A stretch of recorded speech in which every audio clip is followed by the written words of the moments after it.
Hello guys, কেমন আছেন আপনারা সবাই? Welcome back to another video. Last এপিসোডে আমরা দেখেছিলাম স্যাম রুয়োকে ওর উপরে ফেলে দিয়েছিল, আর তারপর ও রুয়োকে বলে তুমি শর্তে হেরে গেছো, তাহলে তোমাকে এর প্রতিদান দিতে হবে। আর এই সিচুয়েশনে তো রুয়োর করার মতো কিছুই ছিল না। তারপর রুয়ো শর্মাতে শুরু করে, আর স্যাম রুয়োকে বলে তুমি যেহেতু শর্ত হেরে গেছো তাহলে তুমি আমাকে মাসাজ দিবে। আমি অনেক টায়ার্ড হয়ে গেছি, আজকে পুরো দিন আমি বিজি ছিলাম আর আমার পুরো বডিতে ব্যথা করতেছে, তো তুমি কি আমাকে একটা মাসাজ দিতে পারবে? এটা শোনার পর রুয়ো ওর কোটটা খুলে নিচে রাখে, আর ও বলতেছিল আমাকে কি মাসাজ এখানেই দিতে হবে নাকি বেডরুমে গিয়ে দিতে হবে? স্যাম ওকে বলে এখানে কমফোর্টেবল ফিল হচ্ছে না, তো চলো বেডরুমে চলো। আর এটা বলে ওরা দুজন বেডরুমে চলে যায়। আর কিছুক্ষণ পর ওইখানে ইং আসে। ইং দেখে স্যাম আর রুয়ো তো ড্রয়িং রুমে নেই, এই জন্য ও ওদের খুঁজতে শুরু করে। আর তখন ইং অদ্ভুত আওয়াজ পেতে শুরু করে। এই আওয়াজ শুনে ইং বেডরুমের দিকে যায়, আর ওইখানে ও স্যাম আর রুয়োকে দেখতে পায়। স্যাম আর রুয়োকে একসাথে ওইখানে দেখার পর প্রথমে তো ইং অবাক হয়ে গেছিল, কারণ ও মিসআন্ডারস্ট্যান্ডিং করে ফেলেছিল আপনাদের মতোই। তারপর ইং মনে মনেই বলতেছিল রুয়ো স্যামকে মাসাজ দিচ্ছে, রুয়োর মতো একটা মেয়েটা কিভাবে করতে পারে? ইং এর অবাক হওয়ার কারণটা হচ্ছে ইং রুয়োর ব্যাপারে প্রথমে শুনেছিল রুয়ো কতটা সুপিরিয়র আর ডমিনেটিং, কিন্তু এখন এই সিচুয়েশনকে দেখে ইং একদম অবাক হয়ে গেছিল। তারপর রুয়ো আর স্যাম ইং এর দিকে দেখে। স্যাম একদম চিল হয়ে ইংকে বলতেছিল ও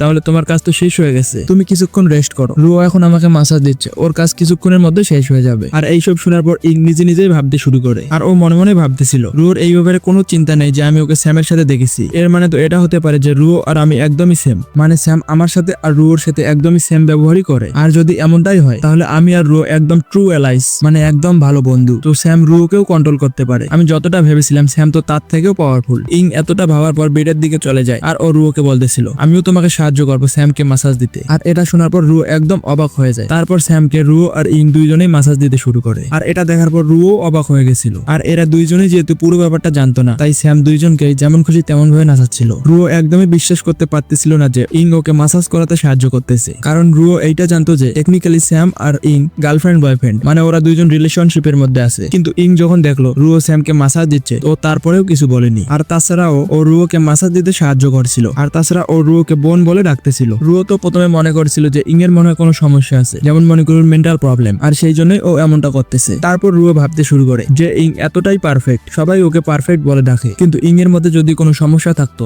তাহলে কখনোই ওকে পারফেক্ট বলে ডাকা হতো না। আর এটা এই জন্যই যার মধ্যে ওর সেলফ কনফিডেন্স আছে ওই শুধুমাত্র ওর বেস্ট পারফরমেন্স শো করতে পারবে। রুয়ো ওর মনে মনেই স্যামকে প্রশ্ন করতেছিল যে তুমি ইং এর সাথে কি করলে যে ও তোমাকে অন্ধর মতো ভালোবাসতেছে। রুয়োকে এতটা ভাবতে দেখে ইং ওকে জিজ্ঞেস করে তুমি কি ভাবতেছো? আর মাসাজ করতে করতেই স্যাম ইংকে ওর মেডিসিন নিতে বলে। স্যামের এই কথাটুকু বলার সাথে সাথে ইং নিচের দিকে চলে যায়। ইংকে এতটা তাড়াতাড়ি রিয়াক্ট করতে দেখে রুয়ো অবাক হয়ে গেছিল।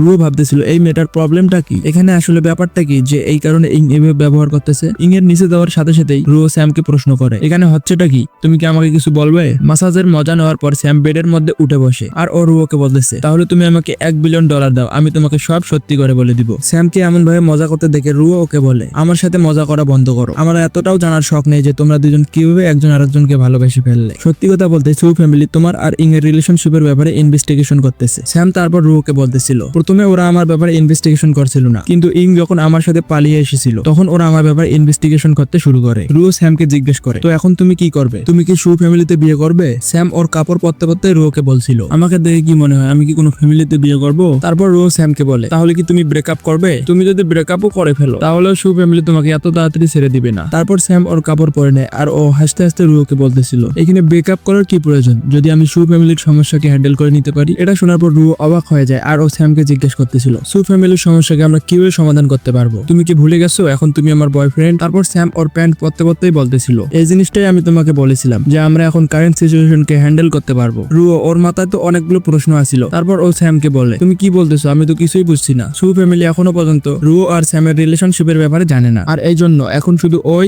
এই সিচুয়েশনে ওকে সাহায্য করতে পারবে। রুয়োর কথা শোনার পর স্যাম ওকে বলে তুমি সত্যিই অনেক স্মার্ট। তারপর রুয়ো স্যামকে বলে তো আমরা যখন সবাই এক নৌকার মধ্যেই বসে আছি তাহলে কি তুমি এখন আমাকে বলবে ইং কেন তোমার সাথে পালিয়ে এসেছে? তারপর স্যাম সত্যিটা বলতে শুরু করে ইং গত 20 বছর যাবত একটা পুতুলের মতো অ্যাক্ট করতেছে, কিন্তু ও ওর ইচ্ছা মতো চলতে চায়, আর এই জন্যই আমি ওর এই কাজটা করতে সাহায্য করতেছি। স্যামের এতটা বলার পরেই ওর ওইখানে একটা কল আসে। স্যামকে ইং কল করেছিল, ও স্যামকে বলতেছিল আমার মা এখানে চলে এসেছে, তো এখন আমাদের কি করা উচিত? ইং অনেক ভয় পেয়েছিল। তখন স্যাম ইংকে বলে কোনো সমস্যা নেই, আমরা এখনই নিচে আসতেছি, আর আমরা নিচে এসে সিচুয়েশনকে হ্যান্ডেল করে নিব। স্যাম এতটা বলার পরেই ফোনটা কেটে দেয়। তারপর ও রুয়োকে বলে সু ফ্যামিলি আমাদের খুঁজতে খুঁজতে এখানে পর্যন্ত চলে এসেছে, তো চলো এখন আমরা নিচে যাই। তারপর রুয়ো স্যামকে বলে আচ্ছা ঠিক আছে নিচে যাবো, সমস্যা নেই, তবে তার আগে আমার একটা প্রশ্ন আছে, তুমি কি এটা আগে থেকেই জানতে যে সু ফ্যামিলি এই সময়ই আসবে, আর এই জন্যই তুমি আমাকে এইখানে আসতে বলেছো? এটা শোনার পর স্যাম ওকে রুকে বলে, তোমার কি মনে হয়? রুর তো বলার মতো কোনো ভাষা ছিল না। রু কিছুই বুঝতে পারতেছিল না যে স্যাম কি করতেছে। রুও ওকে বলে, আমাকে একদম ভালো লাগতেছে না। এটা শোনার পর স্যাম ওকে জিজ্ঞেস করে, কি সমস্যা হয়েছে তোমার? রুও স্যামকে বলে, আমি বুঝতে পারতেছি তুমি কি বলতেছো, কিন্তু এমনটা মনে হচ্ছে তুমি সবাইকে ম্যানিপুলেট করতেছো আর তুমি সবার ফিলিংস এর সাথে খেলতেছো। স্যাম এটা শোনার পর বলে, এই জিনিসটাকে এত খারাপ ভাবে বলার কোনো প্রয়োজন নেই। এটা সত্যি একটা কোইন্সিডেন্স ছিল যে তুমি আর সু ফ্যামিলি এক সময়ের মধ্যে এখানে চলে এসেছো। এমন কিছুই নয় যে আমি সবাইকে ম্যানিপুলেট করে সবাইকে দিয়ে এইসব কাজ করাচ্ছি। রু তো অনেক কিছু ভাবতেছিল। ও স্যামকে বলে, এইসবের কারণে তো আমি তোমাকে দোষ দেব না, কিন্তু এইসব আমাকে একদমই ভালো লাগতেছে না। স্যাম রুর দিকে ওর হাতটা বাড়িয়ে দেয় আর ও রুওকে বলে, তোমার কথা শুনে মনে হচ্ছে তুমি ছোট বাচ্চাদের মতো কথা বলতেছো। তারপর রুও ওর হাতটা বাড়িয়ে দেয়। তারপর স্যাম ওকে বলে, আচ্ছা তুমি বাদ দাও এসব, প্রথমে আমরা সু ফ্যামিলির সামনে একজন আরেকজনকে কানেক্টেড দেখাই, তারপর আমরা এসব বিষয় নিয়ে কথা বলবো। তো চলো এখন আমরা নিচে যাই। স্যাম এতটা বলে রুওর সাথে হ্যান্ডশেক করে। কিছুক্ষণ পর স্যাম আর রুও দুইজনে মিলে নিচে আসে। ওরা দুইজন নিচে আসতেই ইং এর বডিগার্ড স্যাম আর রুওকে অনেক কোশ্চেন করতে শুরু করে যে ইং কোথায় আছে আর তাড়াতাড়ি ইংকে আমাদের হাতে তুলে দাও। আর এইখান থেকেই মজা শুরু হয়। রুও ওর পজিশনের ফায়দা উঠিয়ে ওই সকল বডিগার্ডকে বলতেছিল, তোমরা সবাই সু ফ্যামিলির বডিগার্ড আর তোমরা সবাই আমাকে খুঁজে আমার জন্য প্রবলেম ক্রিয়েট করতেছো। তোমরা তো সবাই জানো আমি কে, তাই না? রুওর এই কথাটুকু বলার সাথে সাথে ওই সকল বডিগার্ড ভয়ে কাঁপতে শুরু করে। আর ওই বডিগার্ড গুলো রুওকে বলতেছিল, আপনার কোনো মনে হয় ভুল হচ্ছে, আমরা এখানে আপনাকে খুঁজতে আসিনি, আমরা এখানে স্যামকে খুঁজতে এসেছি। ও আমাদের ইয়াং লেডি সু কিংকে কিডন্যাপ করেছে। রুও এই কথাটা শুনে রাগ হয়ে যায় আর ও বলে, স্যাম আমার বয়ফ্রেন্ড, তো ওর অন্য মেয়েদেরকে কিডন্যাপ করার সাহস কিভাবে হবে? এটা শোনার পর ইং এর সকল বডিগার্ড চুপ হয়ে যায়। আর তখনই পিছন থেকে দৌড়ে ইং আসে আর ও চিল্লিয়ে চিল্লিয়ে বলতেছিল, কে বলেছে আমি কিডন্যাপ হয়েছি? ইং এর বডিগার্ড ওকে এখানে দেখার পর অবাক হয়ে যায়। আর তারপর ওরা বলে, আপনার মম আমাদেরকে এসব করতে বলেছে। ইং ওর বডিগার্ডদের বলে, আমার মায়ের নাম ইউজ করে আমার জন্য বারবার প্রবলেম ক্রিয়েট করবে না, কারণ আমার আর আমার মায়ের প্রবলেম তোমাদের রিলেটেড নয়। ইংকে এইসব বলতে দেখে ওর মম এবার গাড়ি থেকে নিচে নামে আর উনি ইংকে বলে, ফালতু কথা বলা বন্ধ করো। ইং এর মমকে ওইখানে দেখার পর রুও প্রথমে ইং এর মমকে গ্রিট করে আর তারপর ইং এর মমও রুওকে গ্রিট করে। ম্যাডাম সু, উনি ছিল ইং এর মম, উনি স্যামের ওইখানে যায় আর উনি স্যামের সাথে হ্যান্ডশেক করতে করতেই বলতেছিল, তুমি স্যাম তাই না? তুমি সত্যিই অনেক ট্যালেন্টেড আর অনেক ইমপ্রেসিভ, যেমনটা সবাই তোমার ব্যাপারে বলে। মিস লিড টেস্ট একদম অসাধারণ। ম্যাডাম সুকে এইসব বলতে দেখে রুও ম্যাডাম সুকে বলে, আপনাকে এইসব বলার জন্য ধন্যবাদ। তারপর ম্যাডাম সু মানে ইং এর মম বলে, এই জায়গায় দাঁড়িয়ে দাঁড়িয়ে কথা বলা একদমই ঠিক হবে না, তো আমরা কি অন্য কোথাও গিয়ে বসে এই ব্যাপারে কথা বলতে পারি? আপনাদের এই ব্যাপারে কি মনে হয়? এটা শোনার পর রুও বলে, কোনো সমস্যা নেই, চলুন আমরা এক জায়গায় বসে কথা বলি, আর ম্যাডাম সুর সাথে আমারও কিছু কথা আছে। এতটা বলার পর ম্যাডাম সু মানে ইং এর মম ইং এর দিকে দেখতেছিল আর স্যাম এই জিনিসটাকে অবজার্ভ করতেছিল। বেচারি ইং ওর মমকে অনেক ভয় পাইতেছিল। আর তার কিছুক্ষণ পর ওরা চারজনেই সু ফ্যামিলি ইন্ডাস্ট্রির জিনফুড টি হাউসে পৌঁছায়। ওইখানে পৌঁছানোর পর ম্যাডাম সু রুওকে বলে, মিস লি, আপনি আমার মেয়ের সাথে কি করতেছিলেন? আপনার কি মনে হয় আমাকে না বলে আমার মেয়েকে নিয়ে গিয়ে আপনি কি ভুল করেননি? এমনকি আপনি গিয়ে আমার মেয়েকে আপনার সাথে নিয়ে আসেননি, আপনার বয়ফ্রেন্ড গিয়ে আমার মেয়েকে নিয়ে এসেছে। আপনার কি মনে হয় না যে স্যামের ব্যবহার নিয়ম ভেঙে ফেলতেছে? আমার মনে হয় আমাকে আমার লয়ারের সাথেও এই ব্যাপারে কথা বলা প্রয়োজন। এটা শোনার পর রু একটু হেসে সিচুয়েশনকে হ্যান্ডেল করে নেয় আর ও বলতেছিল, সত্যি কথা বলতে আমার ইং এর সাথে দেখা করার প্রয়োজন ছিল, কিন্তু কোনো কারণবশত আমার বয়ফ্রেন্ডকে বলে এই কাজটা করা লাগছে, আর তারপরেই আমি ইং এর সাথে দেখা করতে পেরেছি। এই কথাটা শোনার পর ম্যাডাম সু ইং এর দিকে দেখে আর ও বলতেছিল, তো যদি এমন ব্যাপারই হয় তাহলে স্যাম আমার মেয়েকে জোর করে কেন নিয়ে এসেছে? বেচারি ইং এখনো তো ওর মায়ের এইসব কথা শুনে ভয় পাচ্ছিল আর ও ওইখানে কিছুই বলতে পারতেছিল না। আর অন্যদিকে রু ম্যাডাম সুকে বলে, ইং তো অলরেডি 27 বছরের হয়ে গেছে, তো এই ব্যাপারে তো কোনো প্রশ্নই ওঠে না যে কেউ ওকে ফোর্সফুলি নিয়ে যাবে, আর ও মানাও করবে না। তো ম্যাডাম সু, আপনার কি এইটা মনে হয় না যে আমাদের এই মিটিং এ আপনাকে একটু বেশি কিউরিয়াস হওয়া প্রয়োজন? তারপর ম্যাডাম সু রুকে জিজ্ঞেস করে, তো এই মিটিং এর পিছনে কারণ কি ছিল? তারপর রু ওর জায়গা থেকে দাঁড়িয়ে যায় আর ও বলতেছিল, ম্যাডাম সু, আপনার মেয়ে ইং একজন জীবিত মানুষের মতো একদমই নয়। ইংকে দেখে আমার এমনটা মনে হয় যে ও একটা পুতুল, যাকে অনেক মনোযোগ দিয়ে নিখুঁত ভাবে বানানো হয়েছে, এমন একটা পাপেট যে এটাও ডিসাইড করতে পারে না যে ওকে কতটুকু খাওয়া প্রয়োজন। তারপর রু ইং এর ওইখানে যায় আর ওর কাঁধে হাত রেখে ওকে সহানুভূতি দিয়ে বলতেছিল,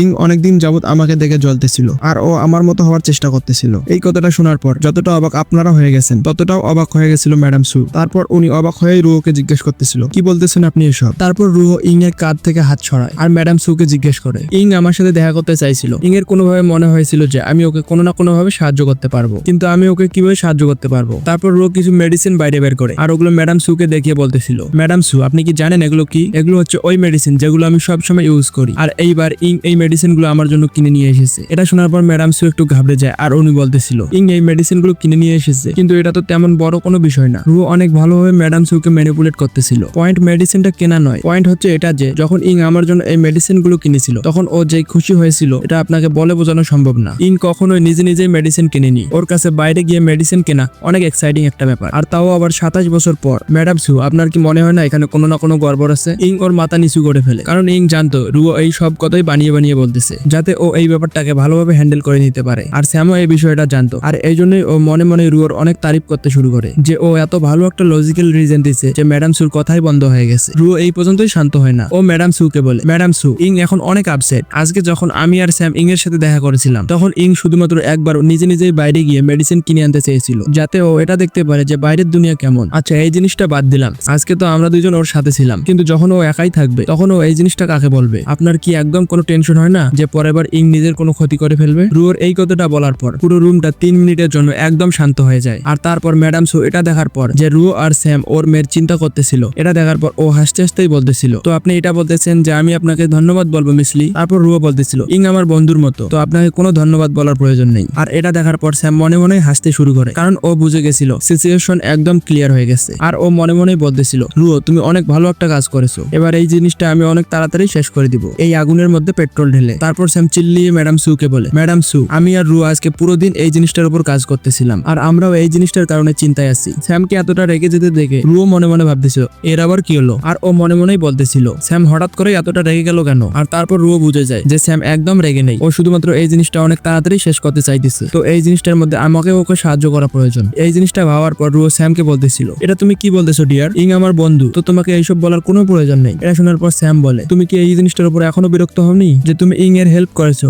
এই ভয় পেয়ে যে ইং যদি কোনো ক্ষতি করে ফেলে? কিন্তু ইং এর জন্য এতটা চিন্তা করে আর ওর কেয়ার করে, তুমি কি পেলে? ওরা তো তোমাকে এই ব্যাপারে একটা ধন্যবাদ পর্যন্ত দিল না। রুয়ো, তোমার জন্য আমাকে সত্যি অনেক খারাপ লাগে। এটা শোনার পর রুয়ো স্যামের একটু কাছে আসে আর ও স্যামকে শান্ত হতে বলে, আর ও স্যামকে কিস করে বলতেছিল, এই জিনিসটা শুধুমাত্র তুমি আমার জন্য করো, ইং আমার বন্ধু, তো তুমি আর এই জিনিসটাতে একদম আর্গিউ করবে না, আর আমি এটা নিয়ে কখনো আপসেট হব না। ওদের দুইজনের এই ভয়ঙ্কর অ্যাক্টিং দেখে ইংও তো অবাক হয়ে গেছিল, আর ও মনে মনে বলতেছিল, আমি যদি এটা আগে থেকেই না জানতাম তাহলে আমি তো কখনোই জানতে পারতাম না যে ওরা অ্যাক্টিং করতেছে নাকি ওরা সত্যি কথাই বলতেছে। আর এইসব ড্রামা শেষ হয়ে যাওয়ার পর ম্যাডাম সু মনে মনে ভাবতে শুরু করে, না আমাকে সত্যিই মনে হয় রুয়োকে ধন্যবাদ বলা উচিত। এই জিনিসটা ভেবে ম্যাডাম সু রুয়োকে ধন্যবাদ বলে, আর ধন্যবাদ বলার পর ম্যাডাম সু নিজের ভুল বুঝতে পারে। আর তারপর ও ইংকে বলে, ইং, আমি তোমার মা হওয়া স্বরূপ আমি তোমার কখনোই খারাপ চাইনি, আর এই জন্যই আমি কিছু জিনিস ভেবে নিয়েছি, আর এখন থেকেই তুমি কিছু কাজ নিজের ইচ্ছা মতোই করতে পারবে। এটা সত্যিই অনেক ভালো ব্যাপার যে তুমি আর রু অনেক ভালো বন্ধু। ম্যাডাম সুর কথা শোনার পর রুও ইং এর তারিফ করে, আর ও বলতেছিল সবাই ইংকে পছন্দ করে। আর এটা শোনার পর ম্যাডাম সু দাঁড়িয়ে যায় আর উনি বলতেছিল, আমার অনেক দেরি হয়ে যাচ্ছে, তো মিস লিকে আমি আর একদম ডিস্টার্ব করবো না। আর শুধু এটাই নয়, ম্যাডাম সু এটাও বলে যে আমি আর ইংকে কখনোই বেশি প্রেসার দিব না, আর কোনো কাজ করার জন্য ওকে কখনোই ফোর্স করবো না। আর উনি যাওয়ার সময় ইংকে রুয়ো আর স্যামের সাথে রেখে যায় যে ওরা তিনজনেই পুরো দিনটা এনজয় করুক, আর কালকে সকালে ইংকে বাসায় ফিরে আসার জন্য বলে। এতটা বলার পরে উনি ওইখান থেকে চলে যায়। এই সিচুয়েশনটা শেষ হওয়ার পর স্যাম বলে, মিশন সাকসেসফুল হয়ে গেছে, প্ল্যানের প্রথম স্টেজ এইখানেই শেষ। কিছুক্ষণ পর রুয়ো জানালার কাছে যায় আর ও ম্যাডাম সুকে গাড়িতে করে যেতে দেখে, আর তারপর ও ইংকে বলে, তোমার মা তো এখান থেকে চলে গেল, আর তাছাড়াও উনি তোমার পিছনে কোনো বডিগার্ড বা স্পাইকেও রাখেনি। ইং এই জিনিসটা দেখে অনেক খুশি হয়ে যায় আর ও স্যামকে জড়িয়ে ধরে। তারপর ইং স্যামকে জিজ্ঞেস করে, তুমি কি সত্যি ওখানে রেখে গেছিলে? তোমাকে তো অনেক ভয়ঙ্কর দেখাচ্ছিল তখন। এটা শোনার পর স্যাম ওকে বলে, তুমি কি পাগল হয়ে গেছো নাকি? আমি তো ওইখানে অ্যাক্টিং করতেছিলাম শুধু। ওদের দুইজনকে এমনটা করতে দেখে রুয়ো ওদের দুইজনকে থামতে বলে। তারপর স্যাম ওর ফোনটা বাইরে বের করে আর ও বলতেছিল, আচ্ছা ঠিক আছে, এবার সময় হয়ে গেছে বিজনেস করার, তো প্রথমে আমার কাকে কল করা উচিত? স্যামের হাতে ফোন দেখে রুয়ো ওর হাতটা ধরে ফেলে আর ওকে বলে, তুমি এটা কি করতেছো স্যাম?